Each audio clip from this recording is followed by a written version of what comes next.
Olá, sejam bem-vindos a mais um programa Despertar. O programa Despertar que é produzido e distribuído pelo Centro Espírita Amor e Caridade, o SEAC, aqui de Bauru. Nós ficamos à rua 7 de setembro, 8h30, bem no centro da cidade. Muito prazer, eu sou o Theo Oliveira. Estamos aqui para mais um programa Despertar, junto com o nosso grande companheiro de doutrina, Jorge Salomão. Jorge, seja bem-vindo a mais um programa Despertar. Olá, Theo. Olá, nossos amigos e amigas. Muita paz a todos. Que Jesus nos abençoe. O tema do nosso programa de hoje é um trecho muito interessante do Evangelho. Falamos sobre Jesus e é muito gostoso falar sobre Jesus, que a gente até fica um pouco mais leve, mais tranquilo, né, Jorge? A gente vai falar sobre o Sermão do Monte, que segundo Richard Simonetti era uma das passagens mais belas e quase perfeitas de todas as Escrituras. O que você, antes da gente fazer algumas perguntas, falar alguma coisa aqui, o que você tem a dizer sobre este trecho das Escrituras Sagradas, Jorge? Não tenha dúvida e razão, assiste ao nosso saudoso Richard Simonetti, como sempre nos deu o prazer do seu conhecimento, da sua amizade e nos ensinou muitas coisas, inclusive esta pérola que você ouve por muito bem se recordar. Porque o Sermão do Monte se constitui num dos mais avançados códigos de moral que nós, a humanidade, temos ao nosso dispor, mas que infelizmente é muito pouco aplicado e é muito pouco conhecido. Porque se conhecêssemos realmente em profundidade a grandeza que esse código de conduta e de felicidade que se constitui num roteiro de luz, nós evidentemente teríamos uma vida minimamente feliz, não sob o aspecto puramente material, mas especialmente sob o aspecto emocional, psicológico, espiritual. E recentemente nós começamos aí um estudo sistemático sobre o Sermão do Monte e a gente lê cada ponto e discute. E Jorge, Jesus, Jesus mais perfeito que existiu até hoje, que a gente tem conhecimento, cada linha a gente consegue tirar muita coisa das coisas que Jesus dizia. Por menor que eram os textos, os títulos que ele nos trouxe, a gente tirava muita coisa, até que esse estudo inclusive está no YouTube, está no Facebook, você pode acompanhar. Até a gravação desse programa a gente ainda estava no capítulo 9, mas a gente já discutiu muita coisa. E Jesus conseguia, né, Jorge, condensar muita coisa em poucas palavras. Jesus, como nós sabemos, é um espírito de alta elevação espiritual, intelectual, moral. É o nosso líder da humanidade. E que necessariamente em função dessa alta envergadura intelectual, moral e espiritual, ele tinha o poder de síntese. Uma característica muito atrelada a esses espíritos que já têm uma grande dominância sobre o aspecto intelectual, sobre o aspecto de compreensão da humanidade, dos sentimentos, das pessoas, das criaturas de uma forma geral.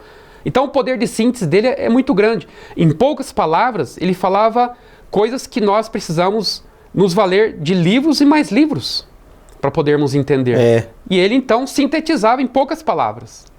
Tanto é que nos programas que a gente tem feito, né, Jorge, cada linha a gente consegue aí discutir por 60 minutos, até mais um pouquinho, e a gente ainda fica com aquele gosto de quero mais, porque tem mais coisa ainda para ser discutida, né?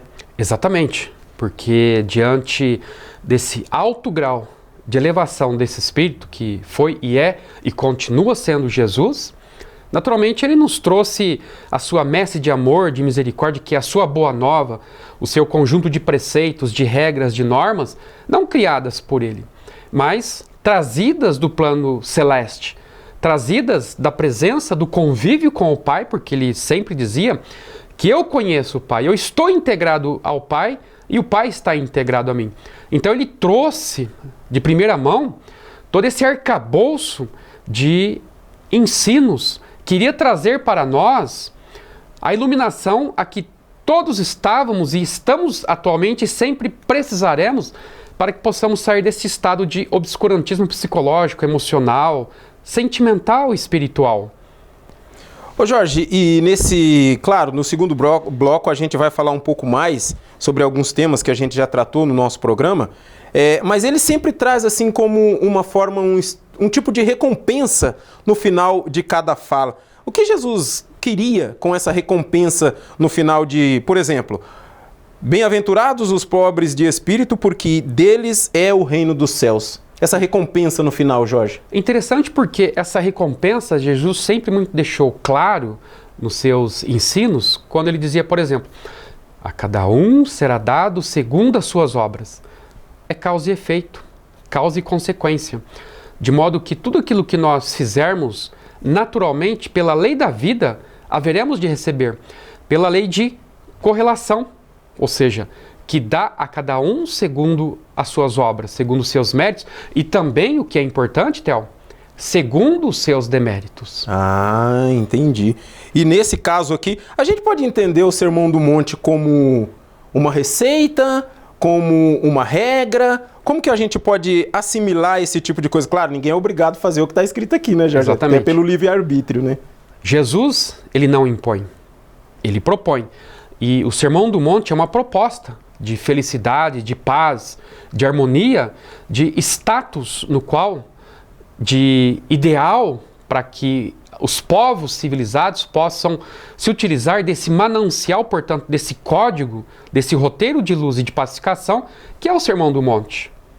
Então, a finalidade básica e fundamental é fazer com que nós entendamos e interpretamos à luz da razão e da compreensão essas máximas estabelecidas nesse código de comportamento e de conduta.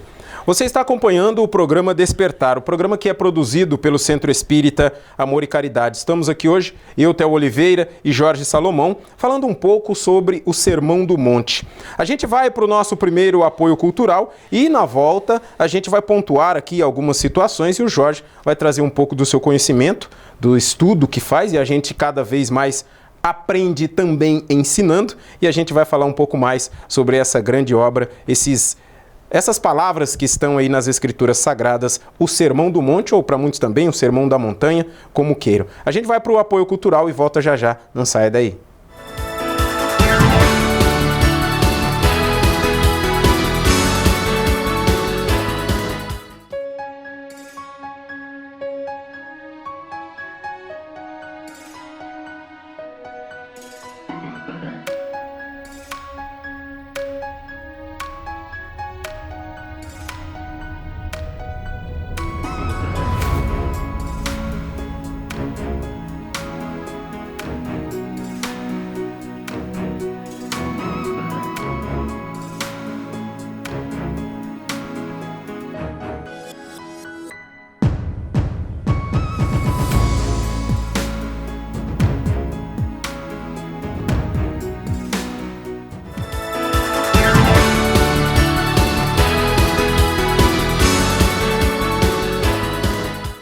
Estamos de volta com o programa Despertar de hoje, abordando uma das passagens mais maravilhosas das Escrituras Sagradas, o Sermão do Monte. Jorge, nesse bloco eu gostaria de trazer aqui, eu até citei, né, por cima aqui, bem-aventurados os pobres de espírito, porque deles é o reino dos céus. Como assim pobres de espírito, Jorge? Nós temos que compreender qual foi efetivamente a intenção de Nosso Senhor ao falar a respeito dos pobres de espírito. Porque se formos fazer uma análise à literalidade do texto, nós cometeremos flagrantes injustiças. Em relação a quem? Aos nossos irmãos ricos, aos nossos irmãos milionários e bilionários. A exemplo de um Bill Gates, um bilionário que tem aí a fundação Bill e Melinda Gates, mas que infelizmente tiveram um divórcio, mas enfim, que ajuda muitos povos, inclusive até o Brasil, essa fundação ajuda. Quer dizer que Jesus apartou os ricos do seu reino dos céus? Absolutamente. Então, o que significa essa expressão pobres de espírito? Pobres de espírito no sentido, aqueles os que estão esvaziados das paixões mundanas. Daqueles os que não têm no coração as mazelas que têm gerado as misérias fomentadas pelas os nossos maus pendores, pelo orgulho, pelo egoísmo, pobres no sentido de apoucados de imperfeições no que tange ao nosso coração, que deve estar repletado, ou seja, abarrotado de boas virtudes. É nesse sentido. Não no sentido econômico, social ou político. Material, né? Mas no sentido da nossa intimidade, do nosso intimismo espiritual. Nos mostrando, portanto, que pobres seriam todos aqueles os que tivessem esvaziados do coração as chagas que são as geratrizes das perturbações sociais. Ô Jorge, qual a relação que a gente consegue fazer? Porque tem aqui, bem-aventurados os que choram, porque eles serão consolados, e bem-aventurados os mansos, pois eles herdarão a terra. Que relação a gente faz com esses que choram e com esses mansos, Jorge? Dá para fazer? Os mansos estão ligados àqueles os que têm o espírito de pacificação. Os que estão aí vivendo dentro de um estado de mansuetude e não de beligerância, de agressividade, de reatividade.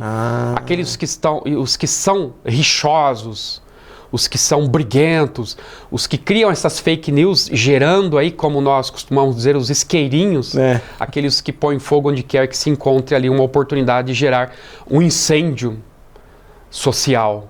Então, esses aí estão fora desse conceito, dessa proteção, dessa proposta que Jesus faz.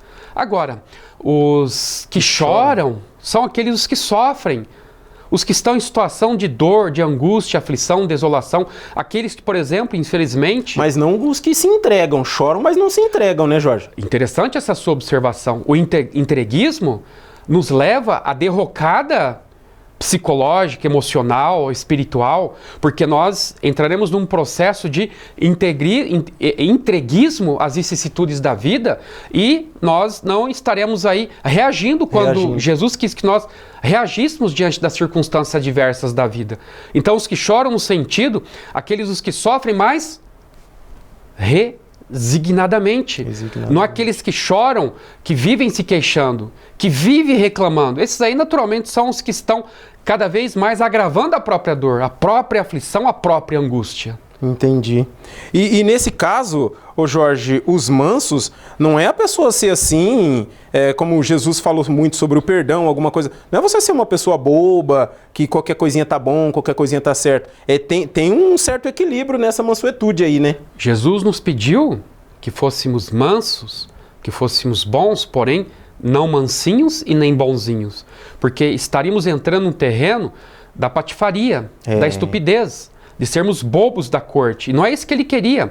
Tanto que ele disse certa feita, Theo, o seguinte: sede mansos como as aves do céu, todavia astutos como as serpentes. Olha só, nos mostrando que deveríamos ter cautela mesmo quando fôssemos exercitar a caridade, a brandura para com aqueles os que estamos convivendo em sociedade, para que não ficássemos aí também sem estarmos em nossa defesa e cairmos aí no conto da sereia desses os que são os fraudadores, os assassinos da paz alheia. Entendi. Até nessa questão, pessoal, a gente fala aqui que, por menor que seja o texto de Jesus, a gente vai tirando aprendizado, vai tirando perguntas, vai tirando dúvidas. Até nessa questão também, né, Jorge? Se você ajuda determinada pessoa, determinada situação, e você vê que não está tendo algum fruto, não é bem assim também. Nessa parte tem que ser meio astuto, né? Fala, bom, eu ajudei até onde deu. Eu vi que não está tendo evolução, não dá para fazer mais nada. Não vai ser tão manso assim de ficar ajudando para toda a eternidade, né? Nós não podemos perder de vista que Deus, nosso Pai maior, ele age do seguinte modo conosco. Ele vai nos orientando, ele vai nos instruindo, meu filho, através do fio sutil da nossa consciência. Ele vai nos dizendo, cuidado com esse caminho. Eu vou por esse caminho porque eu sou safo. Eu já conheço, sou experimentado. Ele não vai interferir, não vai nos pegar e falar, saia desse caminho e venha para esse. Ele só vai nos dando os recadinhos. Agora, a decisão é nossa. A orientação vem, a decisão cabe a nós. Tanto que Jesus havia dito, grande ou larga é a porta que nos conduz à perdição e estreita aquela que nos conduz à salvação. Está a cada um de nós o direito de optar. Agora, as consequências serão nós. Porque disse Jesus certa feita, aquele que se entrega ao pecado torna-se escravo do pecado. Significando, portanto, que cada um de nós somos responsáveis por aquilo que decidimos, conforme havia dito Saint-Exupéry naquela obra O Pequeno Príncipe, tu te tornas responsável por aquilo que cativas. A responsabilidade é de cada um de nós em função de nossas decisões, acertadas ou desacertadas. E nesse caso, tem também aqui, né, Jorge? Bem-aventurados os misericordiosos, porque eles alcançarão misericórdia. Aqui está bem dito isso que você falou, né? A partir do momento que eu pratico a misericórdia, eu também vou alcançar uma misericórdia para comigo em alguma situação que eu tiver, essa necessidade ou essa vantagem, vamos dizer assim, né? Misericórdia é o ato de compaixão para com as faltas alheias. Perdão, indulgência, benevolência, compreensão, tolerância. Porque na oração do Pai Nosso tem um momento, um trechinho que nós falamos. Nós declaramos para Deus, perdoa-me as faltas que tenho cometido, assim como tenho perdoado as faltas dos meus ofensores. Olha só, estamos declarando para Deus. Já estamos falando que a gente também está perdoando, né? Então, se nós queremos que Deus seja misericordioso perdoando as nossas faltas, nós então também temos que perdoar as faltas alheias se quisermos que Deus perdoe as nossas. Ô Jorge, até saindo um pouco disso, pegando esse gancho seu da oração, muitas vezes uma oração já escrita, que a gente só repete, se parar para analisar, como você falou esse trecho aí, muita gente vai chegar nesse ponto aí, é perigoso querer pular, né? Ou perigoso querer parar, porque eu tô falando, eu tô admitindo que eu tô fazendo isso, mas muitas vezes eu não tô fazendo. Mas como é uma coisa mecânica, você começa, né, até chegar no final. Aí se for analisar como você fez agora, a coisa dá uma complicada, né?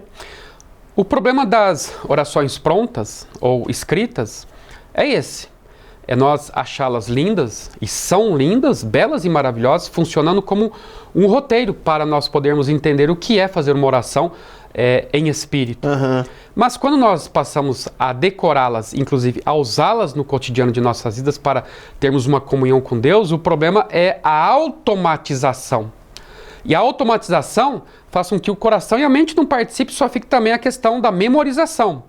Então, quando formos fazer uma oração decorada, temos que sorver cada palavra e entender a essência da mesma e abrirmos o nosso coração, conforme aquele autor daquela oração havia aberto seu coração e entendido que a oração para ele é aquilo. Ele abriu seu coração. Mas quando nós passamos a seguir de forma automática uma oração decorada, em que o coração não participe, Jesus já havia tangenciado essa questão quando disse, essa multidão me louva mais com os lábios do que com o coração. Ele tratou dessa questão da automatização, da não participação ativa e efetiva do nosso sentimento, da nossa emocionalidade. Então nós temos que tomar cuidado com isso. E a verdadeira oração é aquela que sai do coração. É aquela que de repente nós estamos ali, Pai, obrigado pelo dia de hoje, obrigado pela família que tenho, obrigado pelo pão de cada dia, pelo trabalho e etc. Essa é a verdadeira, porque nós tivemos que criar mecanismos de criarmos frases, criarmos toda uma oração que veio de nós mesmos, partiu de nós mesmos. É verdade. Esse é o programa Despertar. A gente vai para mais um intervalo, mais um apoio cultural e daqui a pouco a gente volta com o nosso último bloco de hoje, falando um pouco aí sobre o Sermão do Monte, essas maravilhosas palavras de Jesus. Não saia daí, a gente volta já já.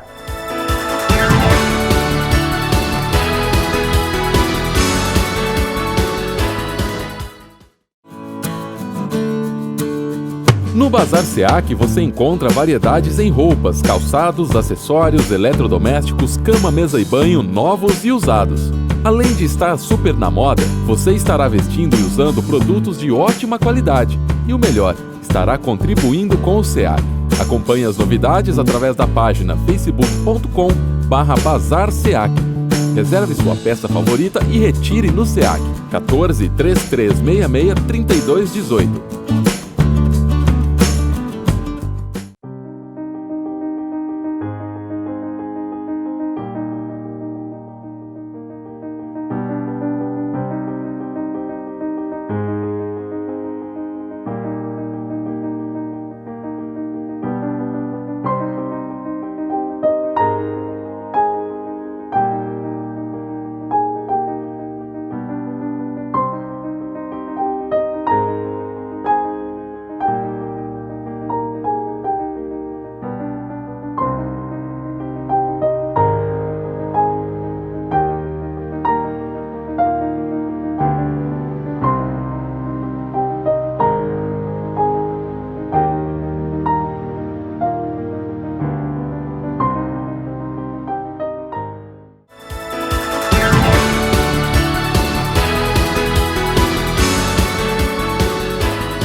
Estamos de volta para o último bloco do nosso programa Despertar de hoje, falando um pouco sobre o Sermão do Monte. E hoje recebendo aqui mais uma vez Jorge Salomão.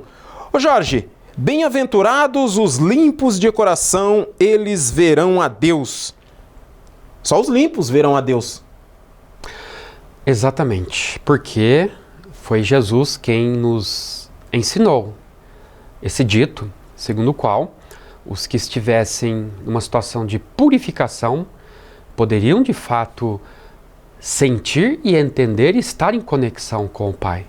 Porque enquanto nós estivermos com a mente e o coração obstruídos pelas imperfeições, isso se constitui um elemento distanciador de nós em relação ao Criador.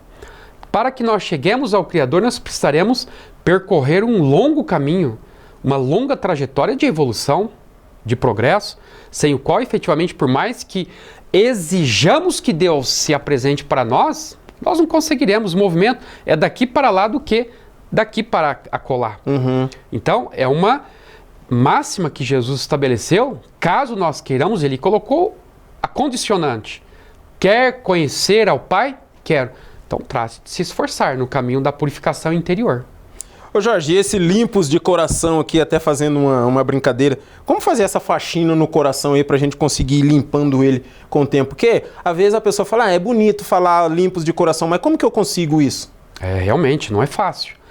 É um movimento muito árduo até, inclusive, porque nós temos uma grande mazela em nosso interior, manchas que precisamos aí eliminá-las, muitas das vezes, não com um mero detergente, mas às vezes com uma soda cáustica. Então o trabalho... Limpeza pesada, né? Limpeza pesada. Tem que ser algo mais do que um Mr. Músculo, não fazendo qualquer tipo de apologia ao comercial, mas nós temos que ter aí um movimento de intensidade cada vez máxima, para que possamos limpar essas fuligens, essas impurezas que estão ainda arraigadas por muito tempo em nossos corações. Muito tempo, né? Então isso demandará, nós vemos que uma existência não vai ser suficiente para isso. É muito claro e lógico que uma única existência é insuficiente para que essa faxina pesada seja feita em nossos corações a ponto de purificá-lo e nos colocarmos aí próximos ao Pai. Mas o mais importante é que seja dado o primeiro passo, né, Jorge? O primeiro passo é fundamental, sem o qual efetivamente não estaremos mostrando para Deus que estamos nos esforçando e queremos fazer esse movimento de retorno a Ele.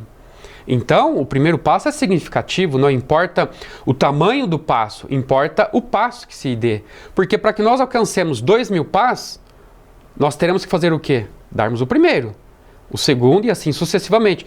Não temos como sairmos do primeiro e partirmos para o 20º, para o 30º passo. Então vai ter que ser um gesto, um movimento diário, que seja pequenino, mas que seja constante. E nesse sermão, né, Jorge, determinados textos, né, os versículos, eles meio que têm, tipo, uma ligação um com o outro. Porque eu falei aqui dos limpos de coração, e o que vem na sequência, que é onde a gente, até a gravação desse programa, a gente tinha discutido no nosso programa que você encontra no YouTube, o programa Reencontro, bem-aventurados os pacificadores, serão chamados filhos de Deus.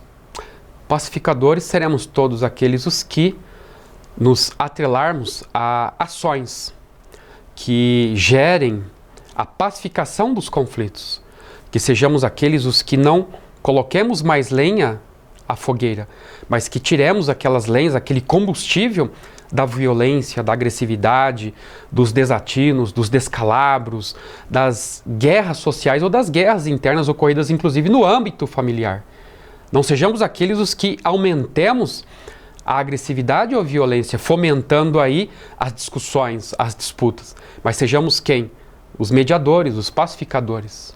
E muitas vezes esses pacificadores, porque se está existindo uma contenda, às vezes a pessoa acha que ela tem que participar daquilo ali para ajudar um ou outro. Muitas vezes você ficar só de lado, analisar e entrar no momento certo para tentar cortar ali de momento, já é um motivo, já é um movimento de pacificação, né, Jorge? É um movimento de pacificação, mas temos que tomar muito cuidado, porque muitas das vezes nós vemos que a terceira pessoa que tenta apaziguar os ânimos ali, o que acontece? Inflama mais. Não, por isso eu digo, analisar e esperar o momento certo para você entrar para tentar cortar. Sim, exatamente. Você falou tudo, momento certo. Porque, infelizmente, nós sempre vemos que quando um briga com o outro, um terceiro de boa vontade, um pacificador, quer fazer com que os contendores ali parem com aquela discussão, ele acaba sendo depois vitimado pelos dois, que se unem para matar o outro, o terceiro. Nós vemos muito disso, então precisamos ter cautela. Como disse Jesus, nós temos que ter sabedoria até mesmo na hora de exercitarmos aí essas virtudes. Aí por isso, né, Jorge, a gente tem que ver, porque nesses pacificadores aí nós voltamos lá atrás nos mansos.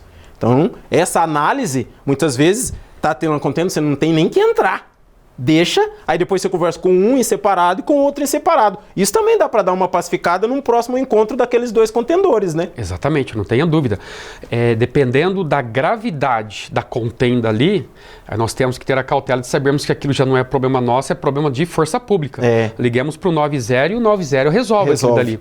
Porque, infelizmente, as estatísticas são alarmantes, em que muitas pessoas que tentaram de boa vontade auxiliar aqueles contendores que estavam num grau máximo de belicosidade ali, de briga, sobrou para o terceiro.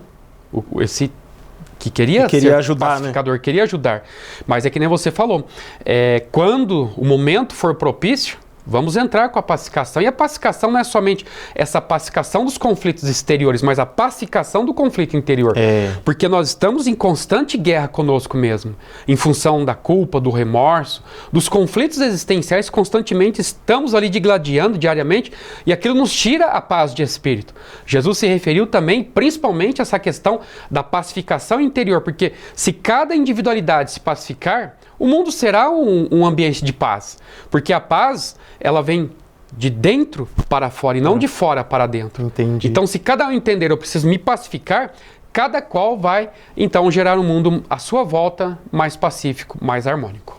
Esse foi mais um programa Despertar, comigo, Theo Oliveira, com o nosso convidado de hoje, Jorge. Obrigado pela presença no programa de hoje. Eu que agradeço você, Theo, agradeço aos nossos ilustres telespectadores, um forte abraço a todos. E a gente continua com o nosso estudo do Sermão do Monte, você pode ver lá no YouTube. Quem sabe a gente volta já num próximo programa abordando os outros trechos do Sermão do Monte. Muito obrigado pela presença de vocês e a gente se vê a semana que vem em mais um programa Despertar. Até lá!